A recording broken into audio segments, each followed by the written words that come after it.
Hace apenas un parpadeo en la vasta línea del tiempo cósmico, nuestra especie, Homo sapiens, vivía una existencia radicalmente diferente. No hace mucho, geológicamente hablando, ni siquiera hace tanto culturalmente si consideramos la velocidad del cambio moderno. Estamos hablando de una era sin acero, sin escritura, sin agricultura, sin ciudades. Un tiempo en el que el pulso de la vida latía al ritmo del sol y la luna, regido por el implacable compás de las estaciones y la omnipresente mano de la naturaleza en su forma más cruda y majestuosa. Hoy nos refugiamos en fortalezas de concreto y vidrio, iluminadas por la luz artificial, climatizadas a la perfección, alimentados por cadenas de suministro que se extienden por continentes. El agua potable fluye de grifos, la comida está disponible a la carta, procesada y segura. El peligro real se ha relegado a las noticias, a las pantallas. Hemos construido un caparazón de confort y seguridad que nos aísla del mundo natural del que una vez fuimos una parte intrínseca e indefensa. Pero despojemos esa armadura, arranquemos las comodidades, desconectemos la red eléctrica y la red de comunicaciones, vaciemos los supermercados y las farmacias. Regresemos a una época en la que el conocimiento era la memoria colectiva de la tribu. Las herramientas eran piedras afiladas y huesos trabajados, y el hogar era una cueva, un saliente rocoso o una simple estructura de ramas y pieles. Regresemos a la edad de piedra. Imaginemos por un instante que un individuo promedio de nuestra era moderna, con su conocimiento enciclopédico pero inútil sobre física cuántica o redes sociales, su destreza en el manejo de interfaces táctiles pero nula en la lectura de rastros, su resistencia física moldeada por gimnasios y no por kilómetros diarios de marcha, fuera transportado instantáneamente a ese mundo, no a un campamento establecido, no a una tribu acogedora, sino al corazón salvaje, solo, 24 horas. Un solo ciclo de día y noche en el Paleolítico Superior. La pregunta que nos planteamos no es si sobreviviría cómodamente, sino si sobreviviría en absoluto. La respuesta, abrumadoramente, es no. Y la razón es una sinfonía de amenazas, muchas de ellas silenciosas, que convergirían para abrumar a cualquier ser moderno en cuestión de horas. Este es el prólogo a una lucha desesperada, la inmersión en un mundo donde la supervivencia no es un derecho, sino una conquista diaria, sangrienta y agotadora. El primer aliento en este nuevo y antiguo mundo golpea los pulmones como una bofetada helada o un horno sofocante, dependiendo de la latitud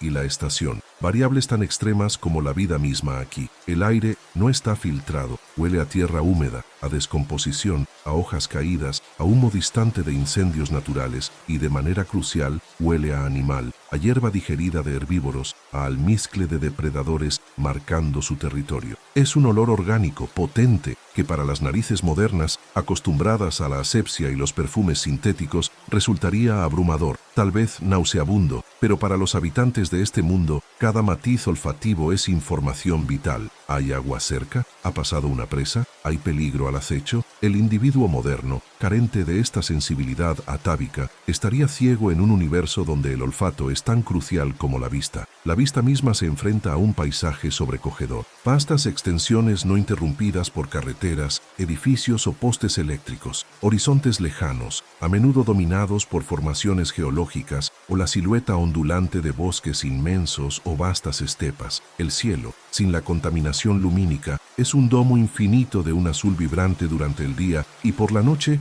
una bóveda negra salpicada por una densidad de estrellas inimaginable para quienes solo han visto la Vía Láctea en fotografías. Pero esta belleza es engañosa. Cada bosquecillo podría ocultar un peligro. Cada curva del río podría revelar un depredador sediento. Cada pradera aparentemente vacía podría estar a segundos de vibrar bajo el peso de una manada en estampida. El paisaje no es solo un telón de fondo, es un actor principal, indiferente a la lucha individual, pero capaz de ser amigo o verdugo. Para el moderno, la incapacidad de leer este paisaje, de reconocer las señales sutiles, la dirección del viento, el comportamiento de los pájaros, la humedad en el suelo, la forma de las nubes, lo deja completamente desorientado y vulnerable. No hay GPS, no hay mapas, solo una inmensidad incomprensible. El sonido, o más bien la falta de él, es otra capa de la amenaza silenciosa. No hay ruido de tráfico, ni zumbido de electrodomésticos, ni música constante. Hay un silencio fundamental, roto solo por los sonidos de la naturaleza, el susurro del viento entre las hojas, el crujido de una rama bajo el peso de un animal, el canto de un pájaro de alarma, el zumbido de insectos, el rugido distante, el aullido solitario. En este silencio, cada sonido se amplifica, cada crujido es significativo. Los Homo sapiens de esta era tenían una audición aguda, sintonizada con los matices del entorno. Podían distinguir el sonido de un pequeño roedor moviéndose bajo la hojarasca del paso sigiloso de un gran felino. El individuo moderno, con sus oídos a menudo dañados por el ruido urbano y desacostumbrados a la sutileza, perdería estas advertencias vitales. El silencio se convierte en una trampa, ocultando peligros hasta que es demasiado tarde. La amenaza más inmediata y persistente es la puramente fisiológica, el frío o el calor extremos. Sin ropa adecuada, piénsese en abrigos de pieles cuidadosamente curtidas y cosidas con tendones, y sin refugio preparado, el cuerpo humano moderno, acostumbrado a temperaturas controladas, sucumbiría rápidamente. En climas fríos, la hipotermia comienza a hacer estragos en cuestión de horas. Los escalofríos incontrolables, la confusión mental, la pérdida de coordinación, la energía que se necesita para generar calor corporal agota las ya limitadas reservas de glucógeno y grasa. El frío es una tortura lenta y paralizante. En climas cálidos, la deshidratación y el golpe de calor son igualmente letales. La falta de acceso inmediato a agua potable, la dificultad de encontrar sombra adecuada, la exposición constante al sol, el cuerpo simplemente no puede regular su temperatura. 24 horas son más que suficientes para que el frío o el calor,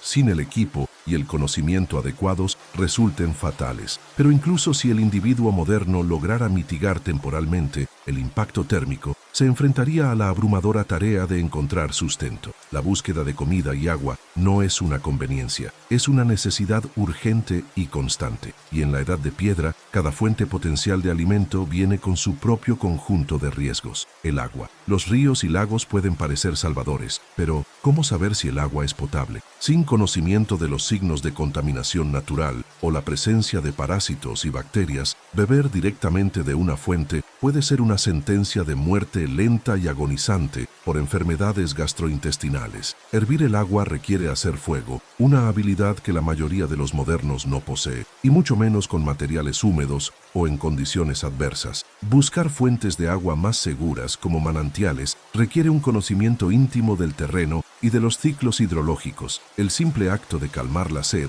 se convierte en un dilema mortal. La comida. El mundo paleolítico está lleno de vida, pero la mayoría de ella es peligrosa, venenosa, indigesta o requiere una habilidad y un esfuerzo titánicos para obtenerla. Las plantas comestibles deben ser identificadas sin error. Un hongo incorrecto, una baya equivocada, una raíz tóxica. Un solo error puede provocar un dolor insoportable, vómitos, parálisis o la muerte en cuestión de horas. Los habitantes de la Edad de Piedra aprendieron este conocimiento a través de generaciones de ensayo y error, con un coste inmenso en vidas. El moderno no tiene esa base de datos heredada. Cada planta es una ruleta rusa, la proteína animal, la caza o la pesca. Olvídese de la carne envasada y limpia. Obtener proteína en la Edad de Piedra significa enfrentarse a animales que a menudo son más rápidos, más fuertes y están mejor equipados para la supervivencia que el cazador. Requiere rastreo experto, sigilo, conocimiento del comportamiento animal, una puntería precisa con herramientas primitivas y a menudo una lucha cuerpo a cuerpo con una criatura desesperada por sobrevivir. Incluso la recolección de carroña, aparentemente más sencilla, conlleva el riesgo de enfermedades o de enfrentarse a depredadores que reclaman su botín. El moderno, carente de la fuerza, la agilidad,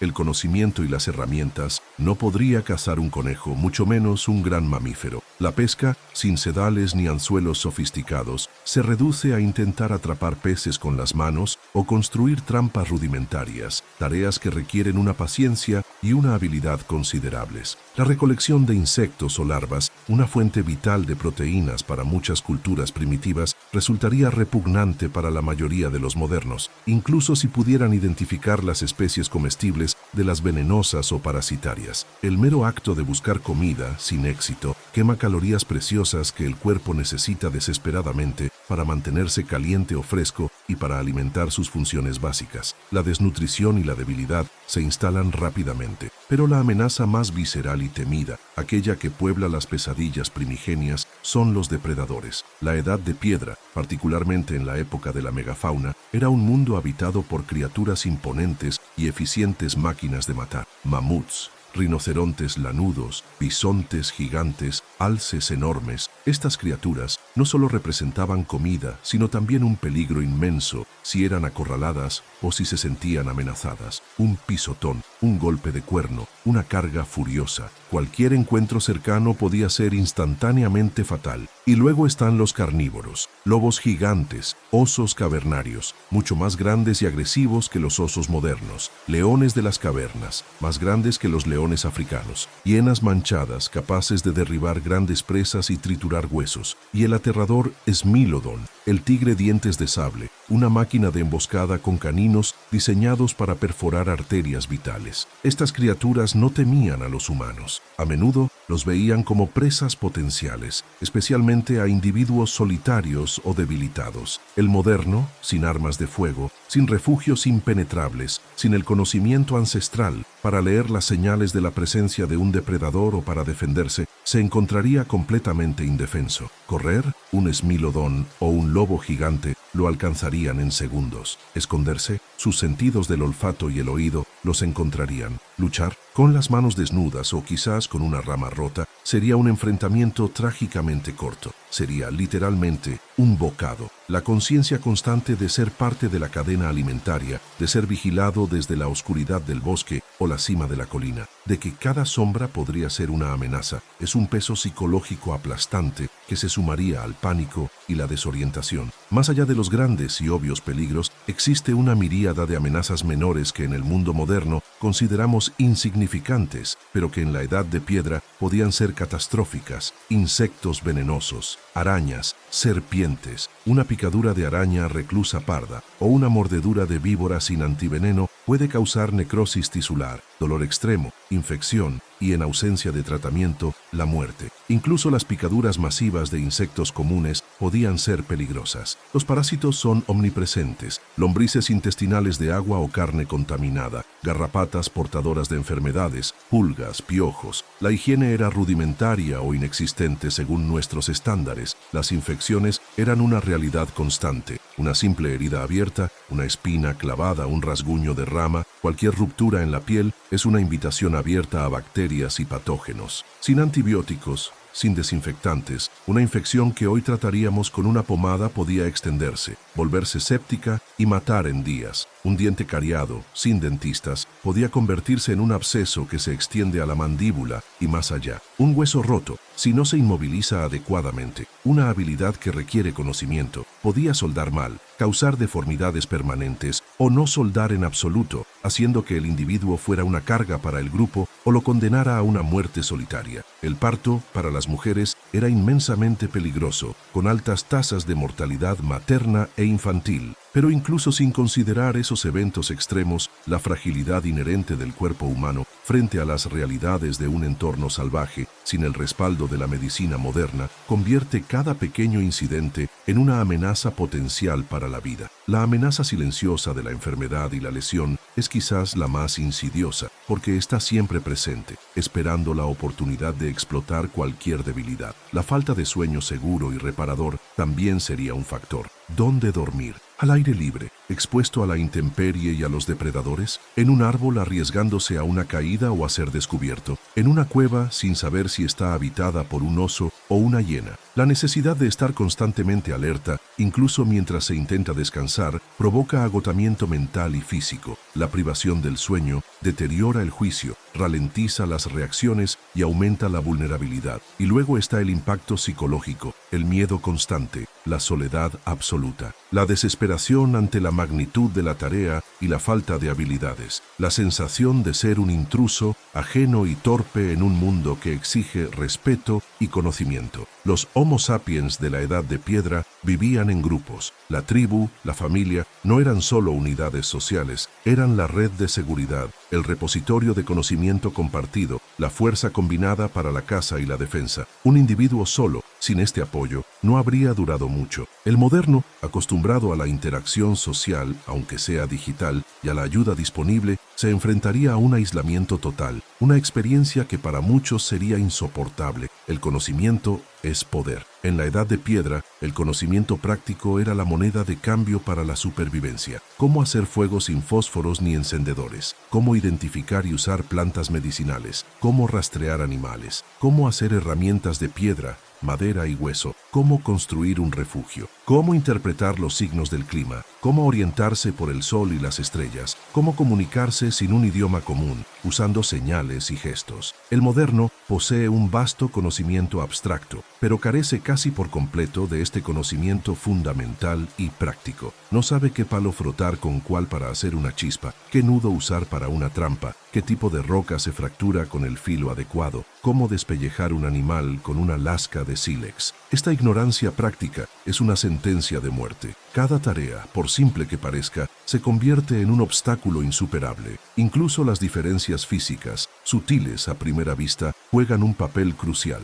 Los Homo sapiens de la Edad de Piedra eran en promedio más robustos, con huesos más densos, músculos más desarrollados por el constante esfuerzo físico y una mayor tolerancia al dolor y a la incomodidad. Caminaban o corrían largas distancias diariamente, llevaban cargas pesadas, soportaban temperaturas extremas. Su cuerpo estaba finamente sintonizado con las exigencias de su entorno. El moderno, a menudo más sedentario, con dietas que no requieren esfuerzo para obtenerse y rodeado de comodidades, tiene un cuerpo menos resiliente, más propenso a lesiones por esfuerzo, con menor resistencia cardiovascular y muscular. Sus pies no están acostumbrados a caminar descalzo o con calzado mínimo por terrenos irregulares. Las ampollas y las heridas se formarían rápidamente, dificultando el movimiento. Sus manos, blandas por la falta de trabajo manual pesado, se llenarían de cortes y magulladuras al intentar manipular rocas o ramas. La resistencia a las enfermedades también era diferente. Si bien la esperanza de vida era baja, aquellos que sobrevivían a la infancia desarrollaban cierta inmunidad a los patógenos locales. El moderno podría carecer de esta inmunidad natural a las cepas de virus y bacterias que circulaban en poblaciones humanas pequeñas y aisladas, o a los patógenos presentes en el suelo, el agua y los animales de ese entorno. En resumen, la Edad de Piedra no era un paraíso idílico ni un parque temático de supervivencia. Era un mundo brutalmente eficiente, donde cada elemento, desde el clima hasta la bacteria más pequeña, estaba inmerso en un ciclo implacable de vida y muerte. La supervivencia no se trataba solo de evitar ser comido por un tigre dientes de sable, la amenaza obvia y ruidosa, sino también de no morir de hipotermia silenciosa durante la noche, de no ingerir una planta venenosa por error, de no contraer una infección mortal por un rasguño,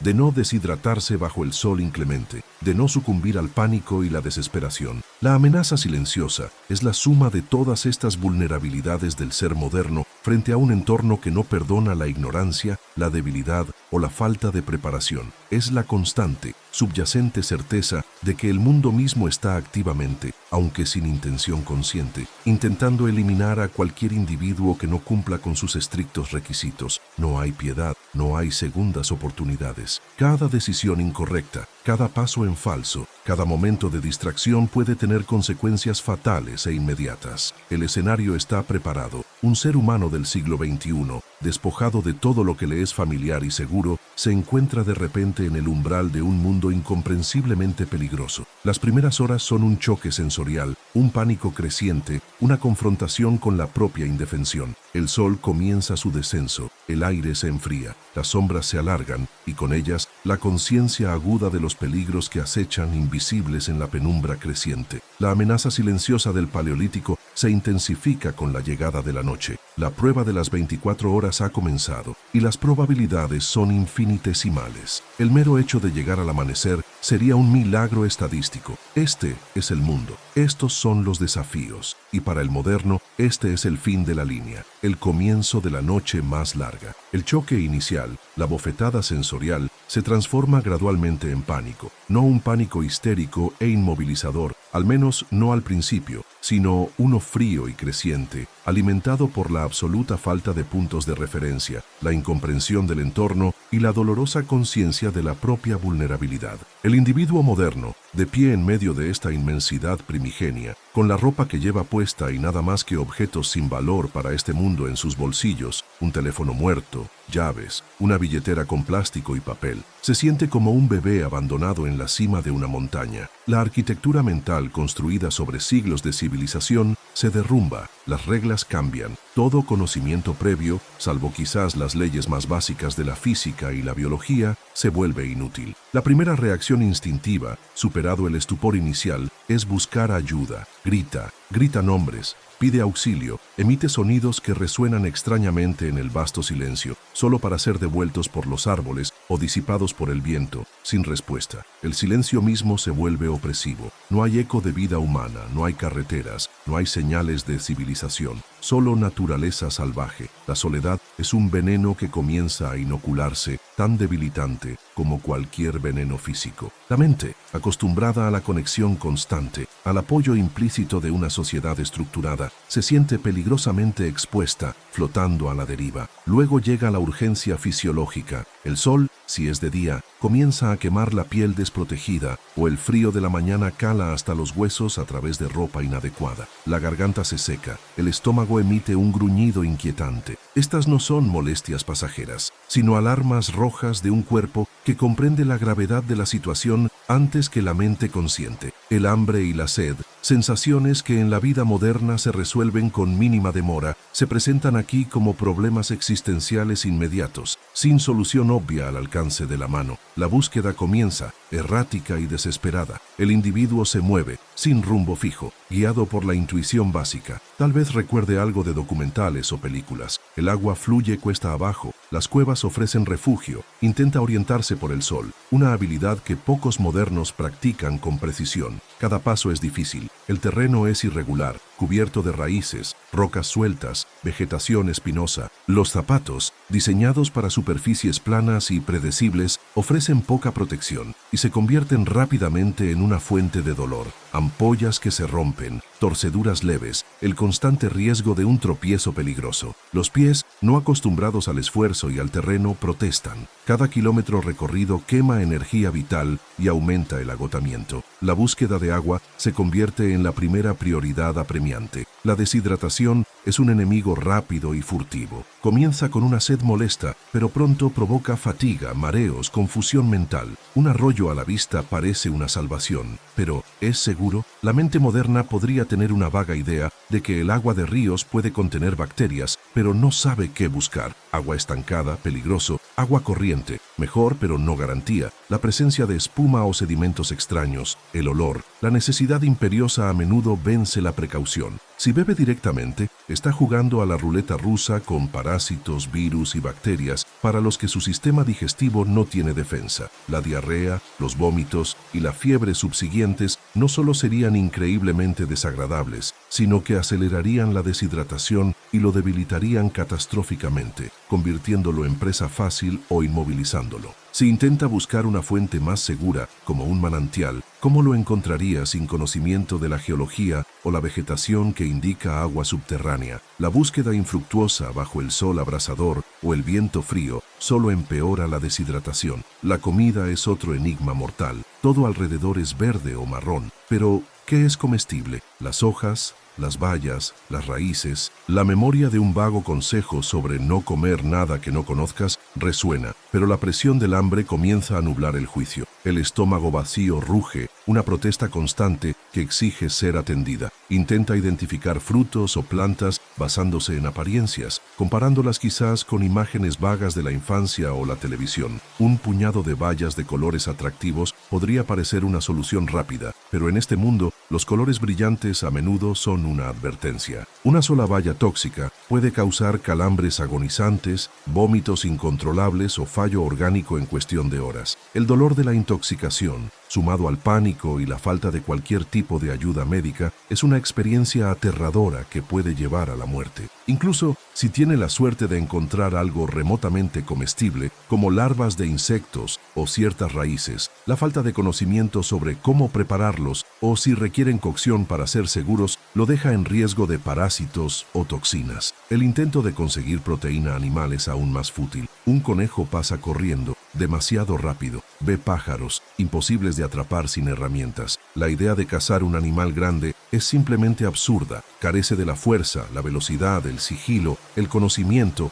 y, crucialmente, las armas necesarias. La recolección de carroña es una opción desesperada, pero conlleva el riesgo de carne en descomposición, enfermedades y el casi seguro enfrentamiento con los carnívoros que reclaman su presa. El hambre se convierte en una tortura mental y física, minando la energía y la capacidad de concentración. Mientras busca desesperadamente sustento, el individuo moderno debe moverse a través de un paisaje que no es solo una fuente potencial de recursos, sino también un laberinto lleno de obstáculos y peligros sutiles. El sotobosque denso lo ralentiza, las ramas bajas lo arañan, las ortigas le queman la piel, las espinas se clavan en su ropa y piel. Cada paso es una confrontación menor con la naturaleza. Un deslizamiento en una pendiente resbaladiza puede resultar en una caída que le rompa un tobillo. Sin atención médica, esa es una sentencia de muerte segura en este entorno. Caminar por la orilla de un río rocoso presenta el riesgo de caer al agua, y si no sabe nadar bien o si la corriente es fuerte, el ahogamiento es una posibilidad real.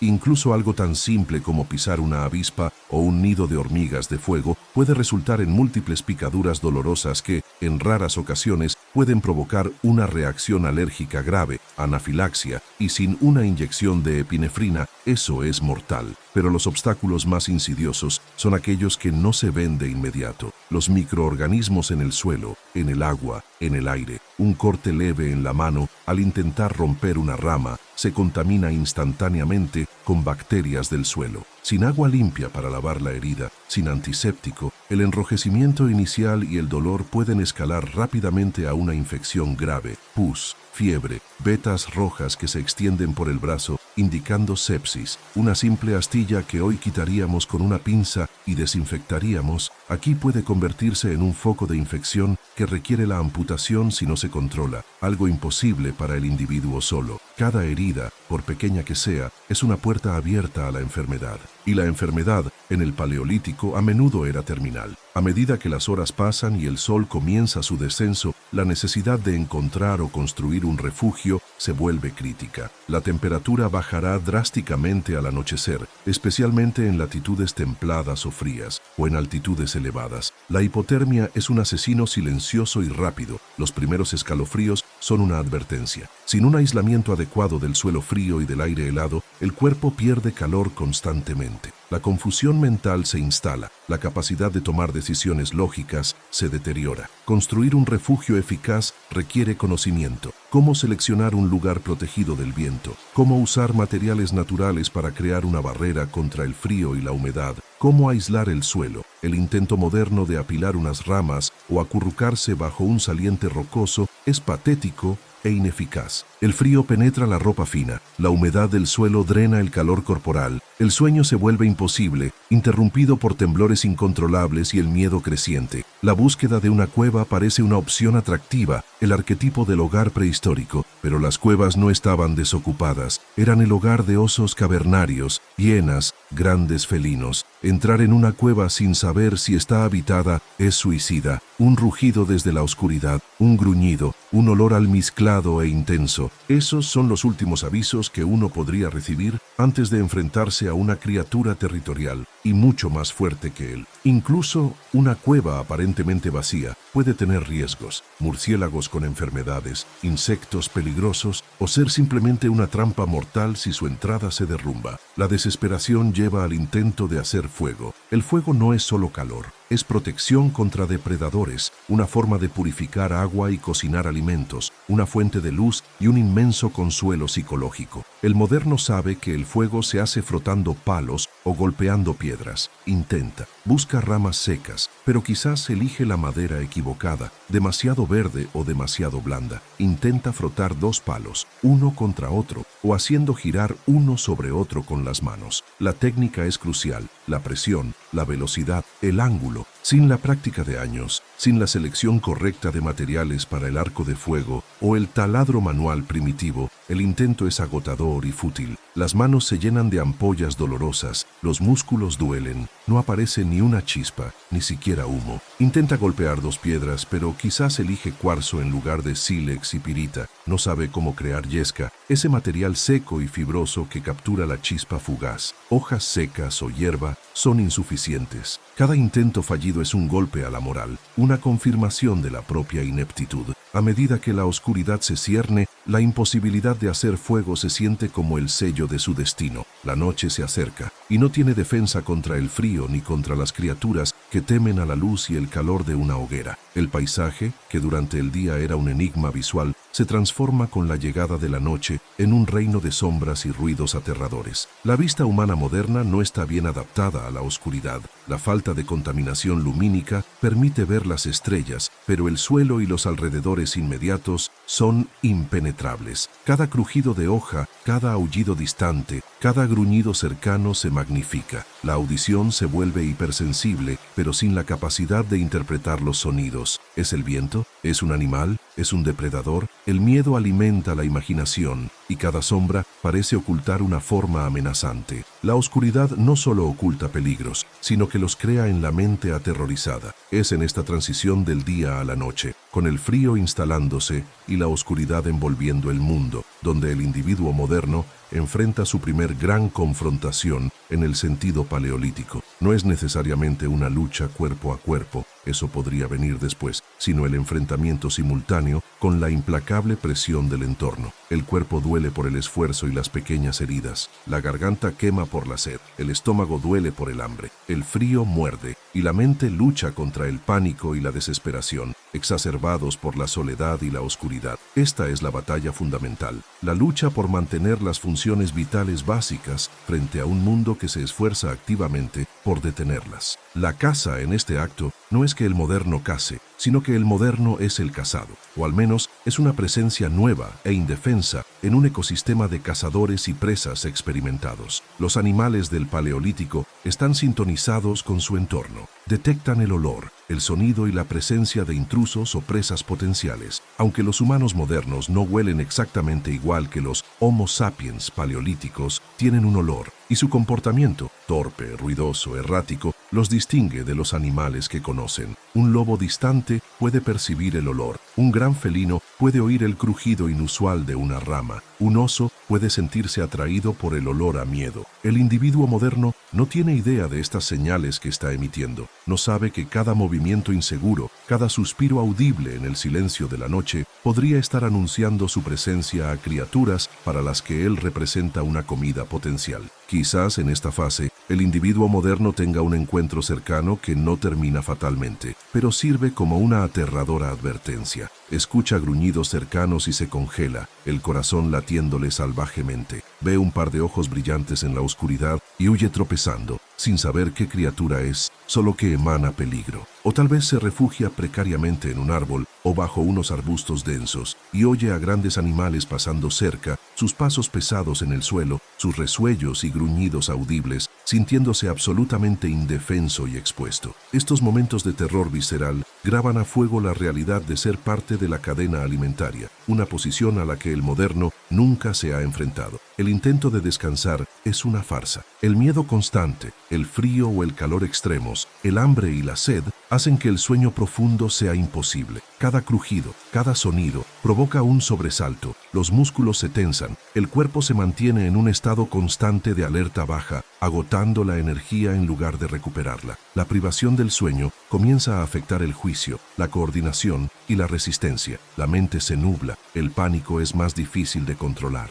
Las decisiones se vuelven más erráticas, lo que aumenta la probabilidad de cometer un error fatal. La confrontación de este acto es la acumulación, es la realización de que todas las amenazas silenciosas del acto primero no eran hipotéticas, sino realidades inmediatas y superpuestas. Es la lucha por conseguir las necesidades básicas, agua, refugio, calor, seguridad, y fallar estrepitosamente en cada intento debido a la falta de conocimiento y habilidad. Es enfrentarse a la abrumadora indiferencia del entorno y a la hostilidad activa de sus habitantes naturales. Es la degradación rápida de la condición física y mental bajo el estrés constante. A medida que la noche avanza, el individuo moderno ha fracasado en asegurar su supervivencia. No tiene fuego, no tiene refugio adecuado, no tiene agua potable, no tiene comida. Está exhausto, herido por el terreno y la vegetación, aterrorizado por los sonidos de la noche y la conciencia de los depredadores invisibles. La temperatura sigue bajando, la hipotermia se intensifica, el cuerpo comienza a rendirse. La mente lucha por mantenerse lúcida, pero el agotamiento y el miedo son abrumadores.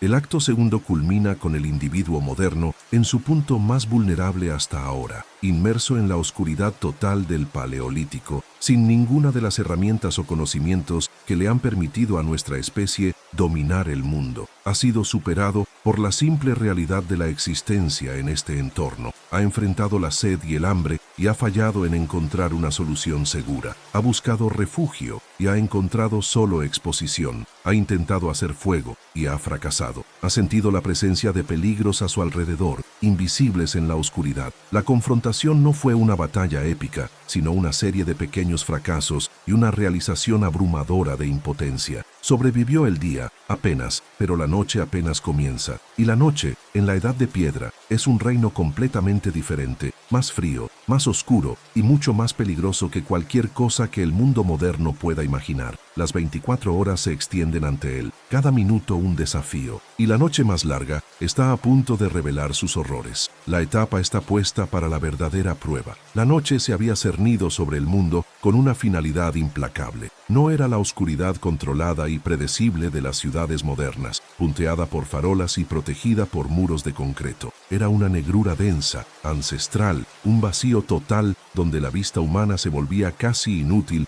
más allá del radio inmediato de los propios pies. El aire, que al caer el sol se había tornado simplemente frío, comenzó a adquirir un filo metálico, cortante. El viento, que antes susurraba entre las hojas desnudas o las ramas de coníferas, ahora aullaba, un lamento desolado que parecía burlarse de cualquier intento de encontrar refugio. El individuo moderno, ya agotado, hambriento y aterrorizado por los fracasos del día y la conciencia de los peligros invisibles, sintió cómo la temperatura se desplomaba a una velocidad alarmante. No era solo frío, era un ataque directo, un enemigo nuevo y formidable que escalaba la batalla. Las finas capas de ropa que llevaba, diseñadas para proteger del viento urbano o una llovizna ligera, ofrecían una defensa risible contra esta embestida polar. El viento penetraba la tela sin esfuerzo, succionando el calor corporal a un ritmo aterrador. La humedad residual de la transpiración o de haber tropezado en alguna zona húmeda se convertía en un escalofrío constante, pegándose a la piel. Los primeros escalofríos, que habían sido intermitentes al atardecer, se volvieron violentos, incontrolables. Los músculos se tensaban y relajaban convulsivamente en un intento desesperado por generar calor, un esfuerzo que quemaba las pocas reservas de energía que le quedaban. Los dientes castañeteaban ruidosamente, un sonido ajeno que rompía el silencio de la noche y añadía una capa más de pánico. El refugio improvisado, un simple intento de acurrucarse bajo unos arbustos densos o detrás de una roca, resultó ser patéticamente inadecuado. El viento se colaba por todas partes, encontrando cualquier hueco, enfriando el suelo sobre el que yacía. La humedad del suelo frío absorbía el calor corporal como una esponja. No había aislamiento, no había barrera real contra los elementos. Cada ráfaga de viento era como un puñetazo helado. La temperatura seguía cayendo. La noche más larga apenas había comenzado, y el frío ya se sentía como una sentencia de muerte. El frío no era solo una sensación física, era un veneno que comenzaba a afectar la mente.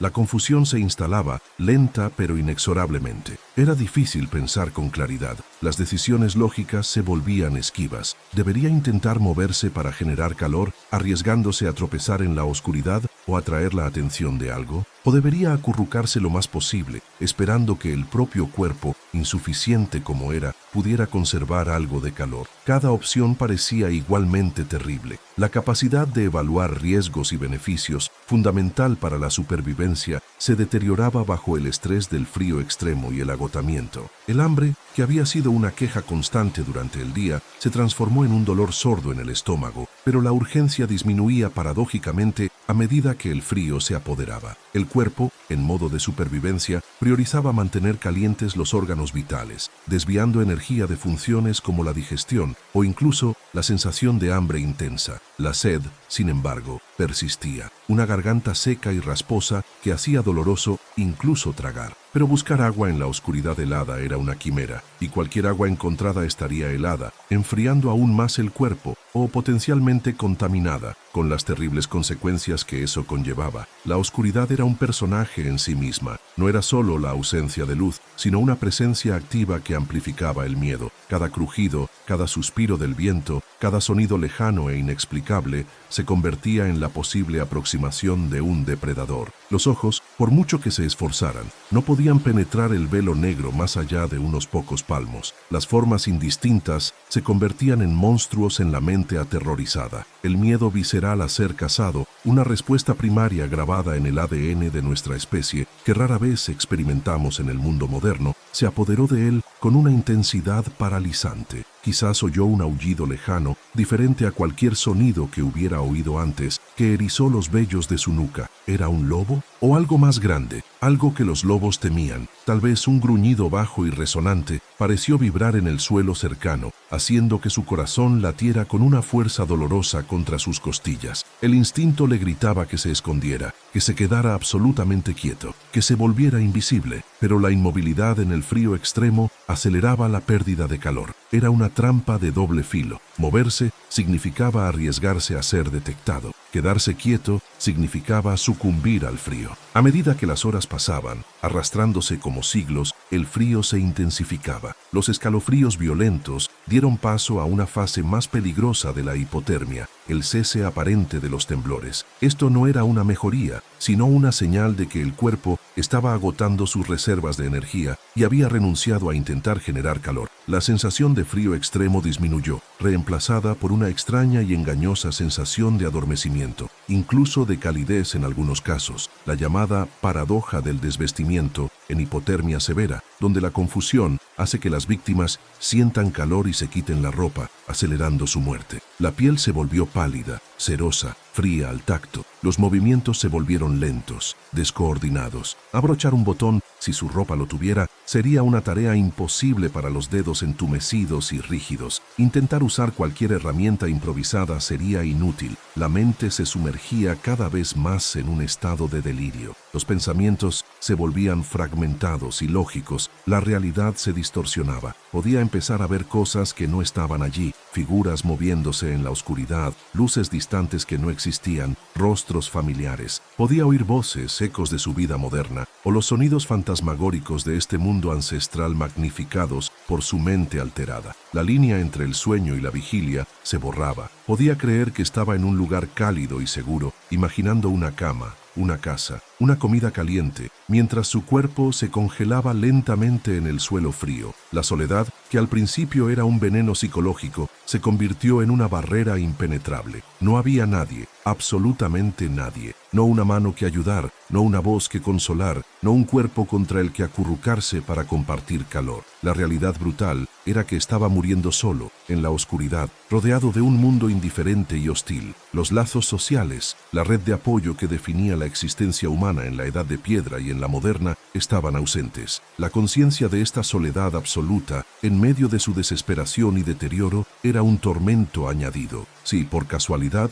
había sufrido alguna herida durante el día, un corte, una torcedura, una ampolla reventada, el frío y la falta de higiene la empeoraban catastróficamente. Un corte pequeño podía abrirse y empezar a sangrar de nuevo a medida que el frío afectaba la coagulación. El riesgo de infección aumentaba exponencialmente en el ambiente sucio y lleno de bacterias. El dolor de la herida se magnificaba con el frío, una agonía constante que se sumaba a la miseria general. Una articulación torcida se hinchaba y dolía insoportablemente, haciendo que cualquier movimiento fuera una tortura. Estas lesiones, menores en el mundo moderno, se convertían aquí en amenazas existenciales, acelerando su incapacidad para funcionar y aumentando su vulnerabilidad. Imaginemos que quizás quizás había logrado encontrar algo vagamente comestible durante el día, alguna raíz fibrosa o un puñado de bayas de aspecto sospechoso, impulsado por el hambre antes de que el frío se volviera la prioridad. Ahora, en la oscuridad y el frío, el estómago se revuelve. Si las bayas eran ligeramente tóxicas o la raíz contenía irritantes, los efectos se manifiestan ahora, lejos de cualquier ayuda. Náuseas, calambres, diarrea, vómitos. Cada uno de estos síntomas no solo es terriblemente incómodo y debilitante, sino que acelera la deshidratación y la pérdida de electrolitos, haciendo que el cuerpo sea aún más susceptible al frío y a la hipotermia. El simple acto de intentar alimentarse se ha convertido en un nuevo y terrible peligro. La privación del sueño, ya un problema al inicio de la noche debido al miedo y la incomodidad, se agravaba con el frío y el delirio. El cuerpo necesitaba desesperadamente descansar y recuperarse, pero la situación lo hacía imposible. Los músculos dolían, la mente divagaba, el frío penetraba hasta los huesos. Incluso si lograba quedarse inconsciente por breves periodos, no era un sueño reparador, sino más bien un estado semicomatoso del que despertaba temblando incontrolablemente, desorientado y con una conciencia momentánea del horror de su situación antes de volver a caer en el sopor helado. La falta de sueño continuada minaba su resistencia física y mental a un ritmo alarmante. La lucha se había reducido a lo más básico, la batalla del cuerpo por mantener una temperatura central viable. La hipotermia severa, 28 monadeisu, afecta el funcionamiento de cada órgano. El corazón late lentamente, de manera irregular, arriesgándose a una arritmia fatal. La respiración se vuelve superficial y lenta. El metabolismo se ralentiza hasta casi detenerse. El cerebro, privado de calor y energía, deja de funcionar correctamente, lo que explica la confusión y el delirio. La capacidad de la sangre para transportar oxígeno disminuye. Los músculos se vuelven rígidos y no responden. Es una falla sistémica, una espiral descendente de la que es casi imposible recuperarse sin intervención externa. Para los Homo sapiens del Paleolítico, la noche no era menos peligrosa, pero poseían el conocimiento y las herramientas para mitigar sus horrores. Tenían fuego, la defensa suprema contra el frío y muchos depredadores. Tenían refugios bien construidos, fosas revestidas, estructuras de huesos y pieles que proporcionaban un aislamiento vital. Tenían ropa adecuada, hecha de pieles tratadas y cosidas con habilidad, capas gruesas que atrapaban el aire caliente y, crucialmente, tenían a otros. Compartían el calor corporal, se turnaban para mantener el fuego, montaban guardia. El conocimiento colectivo y el apoyo mutuo eran sus armaduras contra la noche. El individuo moderno carecía de todo esto. Estaba desnudo, solo y sin saber. Mientras el frío se intensificaba, el aullido del viento parecía volverse más personal, un rugido sordo de un mundo que intentaba borrar su intrusa existencia. Cada copo de nieve o cristal de hielo que caía, si estuviera en un clima donde nevara, era como un pequeño proyectil helado, sumándose a la miseria. Si llovía, el agua helada empapaba la ropa, acelerando la pérdida de calor a un ritmo aterrador. La sensación de estar constantemente húmedo y helado era una tortura incesante. La confrontación de este acto no era un único evento dramático, sino la acumulación implacable de todas las amenazas: el frío extremo, el agotamiento, el hambre, la sed, la herida empeorando, el miedo constante a los depredadores, reales o imaginados, el delirio de la hipotermia, la soledad abrumadora. Era una batalla librada en múltiples frentes simultáneamente, dentro de su propio cuerpo y mente, y contra el entorno despiadado, y en cada frente estaba perdiendo. Imaginemos por un momento la tortura mental, recuerdos fugaces de la vida moderna, una cama caliente, una ducha caliente, una comida con amigos, la risa de seres queridos, la seguridad banal de un hogar. Estos recuerdos, contrastados con la realidad inmediata de la congelación y la muerte inminente, debían ser insoportablemente dolorosos, una burla cruel de lo que ha perdido, la realización de lo fácil que era la vida que daba por sentada y lo catastróficamente poco preparado que estaba para cualquier otra cosa. La negrura de la noche alcanzó su punto álgido, el momento más frío, justo antes del amanecer. El individuo moderno en este punto probablemente ya estaría en un estado de estupor hipotérmico severo. Los escalofríos habrían cesado hace mucho tiempo. La respiración sería apenas perceptible, el pulso débil e irregular, la piel gélida y rígida. La mente, hundida en la inconsciencia o el delirio profundo, podría estar tirado en el suelo, sin la fuerza ni la conciencia para buscar siquiera una posición mejor. Su cuerpo, una vez una maravilla de adaptación y resistencia, forjada por millones de años de evolución, se había convertido en su prisión y su tumba, incapaz de soportar las demandas más básicas de este entorno original. Si un depredador lo encontrara en este estado, sería un final rápido y brutal, pero quizás mercifulmente breve comparado con la agonía lenta de la congelación. Un lobo, un gran felino o una hiena, atraídos por el olor de la debilidad, el sonido de la respiración forzada o simplemente tropezando con el cuerpo inerte en su patrulla nocturna. Para ellos sería una presa fácil, una recompensa inesperada por soportar el frío de la noche. No habría lucha. Sería la culminación silenciosa de ser reincorporado violentamente a la cadena alimentaria que nuestra especie ha pasado eones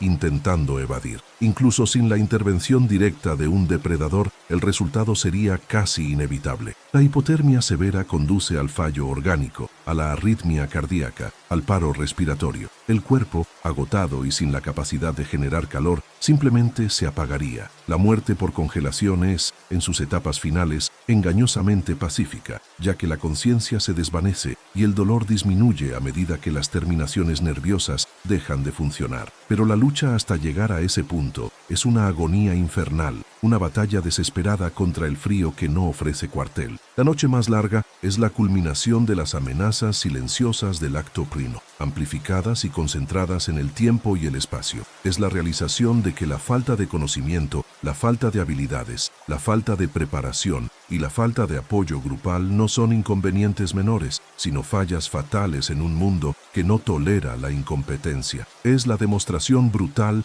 de cuán dependientes nos hemos vuelto de la infraestructura y el conocimiento colectivo de la civilización moderna. Despojados de esa armadura, somos tan vulnerables o más que cualquier otra criatura en este entorno primigenio. El individuo moderno, llegado a este punto, no ha sobrevivido la noche. La pelea ha terminado o está a segundos de terminar. El frío, el agotamiento, la desesperación, quizás una herida no tratada o una intoxicación incipiente y la constante amenaza latente de los depredadores han convergido para asegurar su final. La prueba de las 24 horas no se completará con éxito. El amanecer, si llega a percibirlo en su estado alterado o final, no trae consigo la salvación, sino simplemente el fin de la lucha, la fría luz del sol revelando el resultado inevitable de su terrible odisea. La historia del individuo moderno, arrojado a la edad de piedra, no es una historia de heroísmo y supervivencia contra todo pronóstico. Es, para la inmensa mayoría, una tragedia corta y brutal. Es la historia de la arrogancia tecnológica y el aislamiento de la naturaleza, confrontados con la realidad inmutable de las leyes de la supervivencia. La noche más larga se ha cobrado su precio. El experimento mental llega a su conclusión lógica y predecible. Y la respuesta a la pregunta de si sobreviviría 24 horas en la edad de piedra se responde ahora con una certeza sombría y escalofriante. Ha llegado al final de su breve y desesperada jornada, un epitafio silencioso a la fragilidad de la existencia moderna fuera de su burbuja protectora. La negrura de la noche, que se había cernido como un sudario, comenzó a ceder.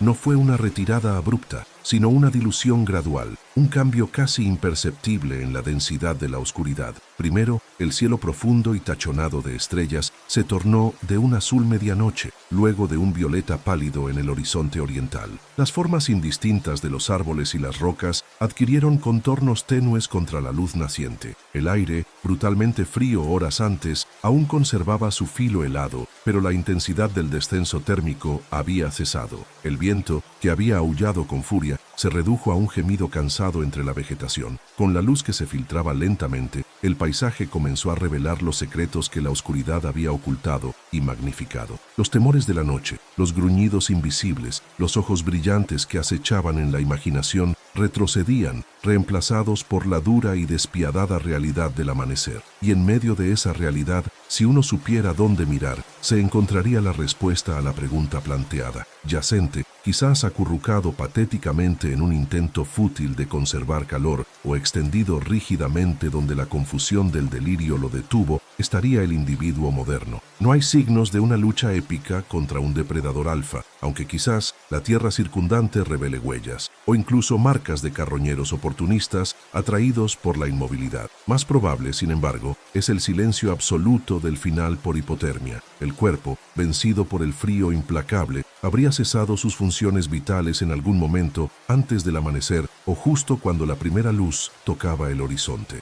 La piel pálida y cerosa, los miembros rígidos por el frío y la rigor mortis incipiente. No hay calor, no hay respiración, solo el resultado inevitable de la confrontación con un entorno para el que no estaba preparado. La prueba de las 24 horas ha concluido para este individuo, pero no con éxito. Ha sucumbido a la amenaza silenciosa que se volvió atronadora en la noche. Ha fallado en la batalla contra los elementos, contra el hambre, la sed, el miedo y la abrumadora falta de conocimiento y habilidad. No ha sido devorado por un tigre dientes de sable, aunque esa posibilidad acechaba, sino que ha sido, más probable, silenciosamente reclamado por el frío, o una combinación de agotamiento, deshidratación severa, o una infección incipiente que el cuerpo debilitado no pudo combatir. El resultado es el mismo, la no supervivencia. Este resultado no es una falla del individuo en sí mismo, al menos no una falla moral o personal, es una falla del sistema, es la demostración palpable de cuán removidos estamos, como especie, de las condiciones que forjaron nuestra existencia. Es el testimonio de nuestra dependencia casi total de la compleja red de tecnología, conocimiento especializado y apoyo social que hemos construido a lo largo de milenios. Regresemos, pues, de esta sombría recreación a la perspectiva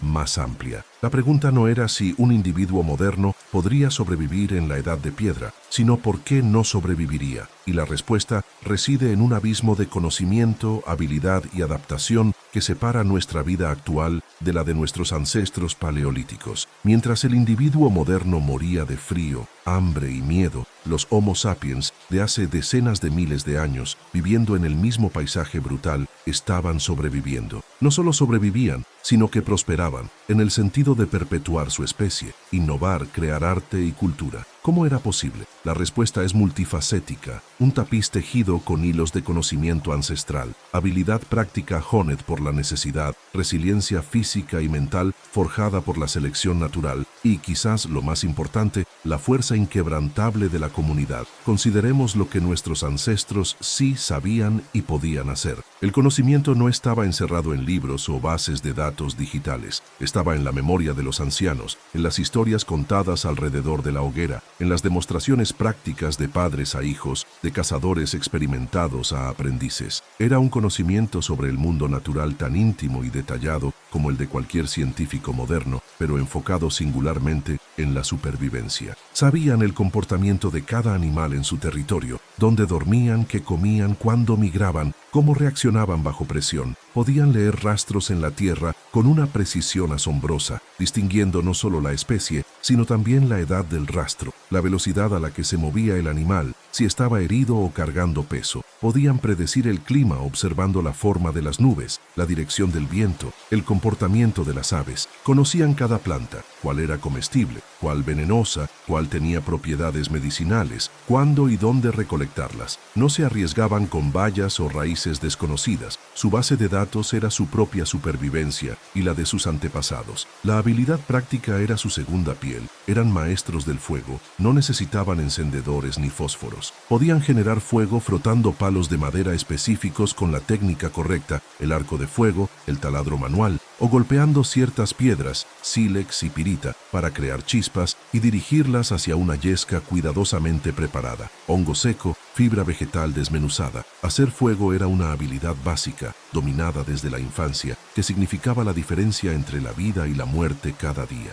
El fuego proporcionaba calor, cocinaba alimentos, haciéndolos más digeribles y seguros, ahuyentaba a los depredadores y servía como centro social y psicológico del campamento. Eran artesanos de la piedra, la madera, el hueso y el tendón. Podían tomar un nódulo de sílex o cuarcita y con golpes precisos de otro percutor, una piedra más blanda o un trozo de asta, lascar el material para crear herramientas increíblemente afiladas, cuchillos para cortar carne y piel, raspadores para limpiar pieles, puntas de lanza y flecha capaces de penetrar la gruesa piel de la megafauna. Sabían qué tipo de madera era la mejor para el cuerpo de una lanza, qué tendón para el cordaje de un arco o para coser, qué hueso para hacer agujas o anzuelos. Sus herramientas no eran rudimentarias en el sentido de ineficaces, eran perfectamente adaptadas a su propósito y construidas con un conocimiento profundo de los materiales naturales. La construcción de refugios no era una improvisación desesperada, sino una aplicación de conocimiento de ingeniería básica. Sabían cómo seleccionar un sitio protegido del viento y la humedad, cómo construir estructuras de ramas y huesos robustas y cubrirlas con pieles cuidadosamente curtidas para proporcionar un aislamiento efectivo. Una cueva se usaba si se podía asegurar, a menudo expulsando o evitando a sus habitantes originales, y se mejoraba con estructuras internas y, por supuesto, fuego constante. La fabricación de ropa era una habilidad compleja que garantizaba la supervivencia en climas fríos. Despellejar un animal era solo el primer paso. Luego venía el largo proceso de curtir la piel, tratándola para que no se pudriera ni se endureciera, cortarla en patrones apropiados y coser las piezas con agujas de hueso e hilo de tendón para crear prendas que realmente protegieran del viento, la lluvia y el frío extremo. Túnicas, pantalones, capuchas, mocasines forrados. No era moda, era tecnología de supervivencia. Un individuo moderno con sus vaqueros y camiseta moriría congelado rápidamente. Un paleolítico bien vestido podía soportar temperaturas bajo cero. La resistencia física era monumental. Crecidos con una vida de esfuerzo constante, sus cuerpos eran increíblemente robustos y eficientes. Caminaban o corrían decenas de kilómetros diarios durante la caza o el desplazamiento del campamento. Levantaban y transportaban cargas pesadas, partes de animales cazados, madera para el fuego, piedras para herramientas. Sus músculos y huesos eran más densos, sus articulaciones más fuertes. Tenían una resistencia cardiovascular y muscular que haría palidecer al atleta de élite moderno promedio. Su tolerancia al dolor y la incomodidad era incomparablemente mayor, forjada por una vida donde las pequeñas heridas, las enfermedades menores y las molestias constantes eran la norma, no la excepción. Pero quizás la diferencia más abismal y vital era la social. El individuo moderno en nuestro experimento estaba solo. El Homo sapiens de la Edad de Piedra vivía y moría en grupo. La tribu, el clan, la familia extensa eran la unidad fundamental de supervivencia. El conocimiento era compartido y transmitido. Las tareas se dividían. Unos cazaban, otros recolectaban, otros cuidaban a los niños, otros mantenían el fuego y el campamento. Había seguridad en los números para la defensa contra depredadores y grupos rivales. Había ayuda mutua en caso de enfermedad o lesión. Un hueso roto no significaba una muerte solitaria, sino que el individuo herido era cuidado y alimentado por otros mientras sanaba. El parto no era un evento aislado y peligroso para la mujer, sino un evento comunitario con la asistencia de otras mujeres con experiencia. La comunidad proporcionaba apoyo psicológico. La soledad absoluta es un tormento que pocos humanos pueden soportar durante mucho tiempo. Nuestros ancestros vivían rodeados de otros, compartiendo la carga del miedo, celebrando los éxitos, consolándose en los fracasos. El individuo moderno, acostumbrado a la conectividad constante pero superficial, se enfrenta a un aislamiento profundo que erosiona la cordura tan rápido como el frío erosiona el calor corporal. La risa compartida, el contacto físico, la simple presencia de otros seres humanos eran escudos contra el pánico y la desesperación. La selección natural jugó su papel, por supuesto. Aquellos individuos o grupos que carecían del conocimiento, la habilidad, la resiliencia o la cohesión social simplemente no sobrevivieron para transmitir sus genes o su cultura. La Edad de Piedra fue un filtro implacable. Solo los mejor adaptados, no en el sentido de ser los más fuertes o rápidos individualmente, sino los mejor adaptados como grupo, con el conocimiento y las habilidades adecuadas, lograron perdurar. El moderno carece de ese prefiltrado. Su supervivencia individual en el mundo actual depende de habilidades completamente diferentes que son inútiles en el Paleolítico. El experimento mental de arrojar a un moderno a la Edad de Piedra desnuda la fragilidad de nuestra adaptación actual. Hemos adaptado el mundo a nosotros en lugar de adaptarnos nosotros al mundo. Hemos construido una ecología artificial de ciudades, tecnología y sistemas de soporte vital que nos aíslan de las presiones evolutivas básicas. Hemos externalizado casi todas las funciones de supervivencia: la búsqueda de alimento, agricultura, supermercados, la provisión de refugio y calor, construcción, energía, la defensa contra enfermedades y lesiones, medicina, la seguridad contra depredadores, ley y orden, ausencia de grandes carnívoros en la mayoría de las áreas pobladas, la transmisión de conocimiento práctico, educación formal versus aprendizaje por experiencia. Este proceso nos ha permitido alcanzar niveles de confort,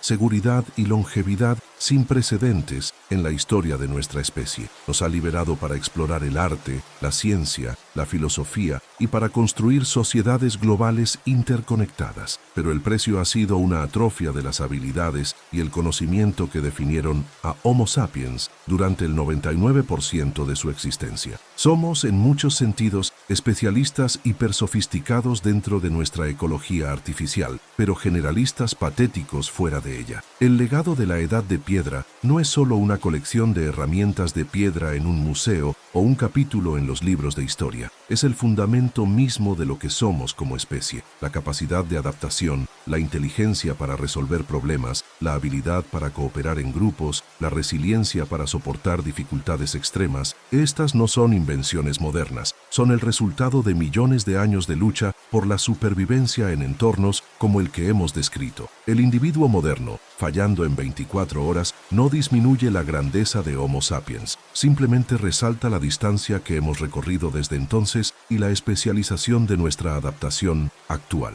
La historia de nuestros ancestros es una de triunfo épico contra probabilidades asombrosas. Sin garras, sin colmillos, sin la fuerza bruta de muchas otras criaturas, utilizaron su cerebro, sus manos y su capacidad para la cooperación para ascender en la cadena alimentaria y finalmente remodelar el planeta a su voluntad. El fuego domesticado, la herramienta fabricada, el lenguaje complejo que permitió la transmisión de conocimiento, la estructura social que brindó seguridad y apoyo. Estas fueron las innovaciones que hicieron posible su supervivencia y nuestra eventual dominación. El destino del individuo moderno en nuestro experimento mental sirve como una advertencia aleccionadora. Nos recuerda nuestra humildad original frente a la naturaleza salvaje. Nos muestra que el confort y la seguridad que damos por sentados no son derechos universales, sino logros frágiles construidos sobre milenios de esfuerzo y conocimiento acumulado. Nos obliga a reconocer la increíble habilidad y resiliencia de aquellos que vinieron antes que nosotros, los verdaderos maestros de la supervivencia en el mundo original. 24 horas, un ciclo completo del Sol, un periodo de tiempo insignificante en la escala geológica o incluso histórica. Pero en la Edad de Piedra, 24 horas era un examen implacable. Significaba pasar de la relativa seguridad del día a los peligros amplificados de la noche. Significaba encontrar o fracasar en encontrar sustento y refugio antes de que el frío o el calor extremos te consumieran. Significaba evitar ser detectado por los muchos depredadores que compartían el paisaje. Significaba depender de un conocimiento que se tardaba toda una vida en adquirir y una comunidad que te protegiera. Para el individuo moderno, aislado de su infraestructura de soporte vital, ese examen es simplemente imposible de aprobar. Carece del conocimiento esencial,